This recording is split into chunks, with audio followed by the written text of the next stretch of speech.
വിഷുവിൻ്റെ അന്ന് ഞാൻ മുണ്ടത്തിക്കോടുന്ന് വീട്ടിലേക്ക് വന്നിട്ടുള്ളതാണ് കേട്ടോ. പിന്നെ അതാ ഇപ്പോഴാണ് കേട്ടോ ഞാൻ പോകാൻ വേണ്ടിയിട്ട് റെഡി ആവണത്, തിരിച്ച് വീട്ടിലേക്ക് പോകാൻ വേണ്ടിയിട്ട്. അപ്പോൾ ഞാൻ ഇതാ കൊണ്ടുവന്ന സാധനങ്ങളൊക്കെ ഞാൻ ഒതുക്കി വെക്കുകയാണ്. ഞാൻ എല്ലാതും ഈ ബാഗിലാണ് കൊണ്ടുവന്നിട്ടുണ്ടായിരുന്നത്. പിന്നെ അതിൻ്റെ ഇടയിൽ ഒരു ദിവസം ഞാൻ വീട് ക്ലീൻ ചെയ്യാൻ വേണ്ടിയിട്ട് പോയപ്പോൾ പിന്നെ എനിക്ക് കുറച്ച് അത്യാവശ്യമുള്ള സാധനങ്ങളൊക്കെ എടുത്ത് വന്നിട്ടുണ്ടായിരുന്നു. അപ്പോൾ ഇനിയിപ്പോൾ ഈ ബാഗിൽ കൊള്ളാത്തത് ഇനി വേറൊരു കവറിലും ആക്കിയിട്ട് കൊണ്ടുപോകണം. അപ്പോൾ ഞാൻ ബാഗിൻ്റെ ഉള്ളിൽ ഇങ്ങനെ ഓരോന്ന് തിരയുമ്പോൾ ഓരോ സാധനങ്ങളായിട്ട് പുറത്തേക്ക് വരുന്നുണ്ട് കേട്ടോ. സീമോൾ ഇതേപോലെ അമ്മയുടെ കടയിൽ പോയി നിൽക്കുമ്പോൾ അമ്മ എന്തോ പാദസരമൊക്കെ ഇട്ട് കൊടുത്തിട്ടുണ്ട്.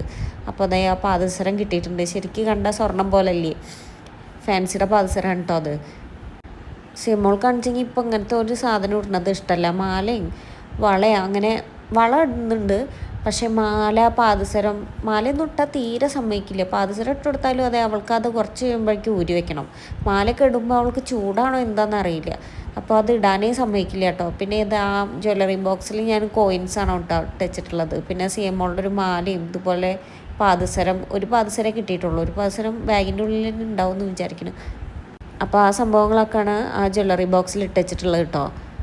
ഞാനിങ്ങനെ വീട്ടിലേക്ക് തിരിച്ച് പോകുമ്പോൾ പോണേൻ്റെ ഒരു മുന്നേ തന്നെ, അതെങ്കിൽ ഒരു ദിവസം മുന്നേ അല്ലെങ്കിൽ കുറേ നേരം മുന്നേ തന്നെ ഞാനൊക്കെ ഇങ്ങനെ റെഡിയാക്കി വെക്കും കേട്ടോ. ഇല്ല വെച്ചെങ്കിൽ എനിക്കിങ്ങനെ പോകാനുള്ളൊരു ടെൻഡൻസി ഉണ്ടാവില്ല. അല്ലെങ്കിൽ വീട്ടിൽ കുറേ ദിവസം വന്ന് നിന്നിട്ടുണ്ടെങ്കിൽ പിന്നെ തിരിച്ച് മുണ്ടത്തിക്കോട് പോകാൻ എനിക്ക് ഭയങ്കര വിഷമമാണ്, എനിക്ക് പോകാനേ തോന്നില്ല. അപ്പോൾ അതുകൊണ്ട് ഞാൻ രാവിലെ തന്നെ എല്ലാതും റെഡിയാക്കി വെക്കുകയാണ് കേട്ടോ. വൈകുന്നേരം പോകാമെന്നാണ് വിചാരിക്കുന്നത്. പിന്നെ അതിൻ്റെ ഇടയിൽ എനിക്ക് 1-2 സാധനങ്ങൾ വാങ്ങാൻ വേണ്ടിയിട്ട് എടപ്പാൾ പോകേണ്ട ആവശ്യമുണ്ട്. അപ്പോൾ അത് കഴിഞ്ഞ് വന്നിട്ട് പോകാമെന്നാട്ടോ വിചാരിക്കണത്. പിന്നെ ഇതൊരു നല്ല പെർഫ്യൂമാട്ടേക്ക്, ഇതിൻ്റെ മണം നല്ല ഇഷ്ടമാണ്. അപ്പോൾ അത് കിട്ടിയപ്പോൾ ഞാൻ അതെടുത്തിട്ട് അടിക്കുകയാണ് കേട്ടോ. എനിക്കിങ്ങനെ പെർഫ്യൂം കൊണ്ടു കിടക്കുന്ന സ്വഭാവമൊന്നും ഉണ്ടായിരുന്നില്ല കേട്ടോ. ഇപ്പോൾ ഈ ചൂട് തുടങ്ങിയപ്പോഴും എനിക്ക് എവിടേക്കെങ്കിലും പോകുമ്പോൾ ഞാനിങ്ങനെ പെർഫ്യൂം അടിച്ചിട്ടേ പോവുള്ളൂ. അതുകൊണ്ട് കാരണം ഞാനിപ്പോൾ ബാഗിലേക്ക് എപ്പോഴും എടുത്തു വെക്കണതാണ്. ബാഗിൽ കൊള്ളാത്ത ഡ്രസ്സൊക്കെ ഞാൻ കവറിൽ വെച്ചിട്ടുണ്ടായിരുന്നു കേട്ടോ. അപ്പോൾ കവർ കൊട്ടിയപ്പോൾ അത് ആ കവറിൻ്റെ ഉള്ളിൽ നിന്ന് മിഠായി വരുന്നുണ്ട്. അമ്മ അതുപോലെ എന്നും രാത്രി വരുമ്പോൾ കടയിൽ നിന്ന് മിഠായി കൊണ്ടുവരും. അപ്പോൾ അത് ഞാൻ സീമോൾക്ക് അധികം കൊടുക്കാതെ എടുത്ത് വെക്കുന്നത്. അത് പിന്നെ ഞാൻ നെസ്റ്റോന്ന് വാങ്ങിയിട്ടുള്ളതാണ് കേട്ടോ, ആരിന് പുളിമിഠായി വേണമെന്ന് പറഞ്ഞിട്ട്. അപ്പോൾ അത് കുറച്ച് ബാക്കിയിരിക്കുന്നുണ്ട്, അതൊന്ന് ഞാൻ എടുത്ത് തിന്നണത്. ഇപ്പോൾ കുട്ടികൾ കണ്ടിട്ടില്ല, കുട്ടികൾ കണ്ടിട്ടുണ്ടെങ്കിൽ ഇപ്പോൾ അത് തീരും.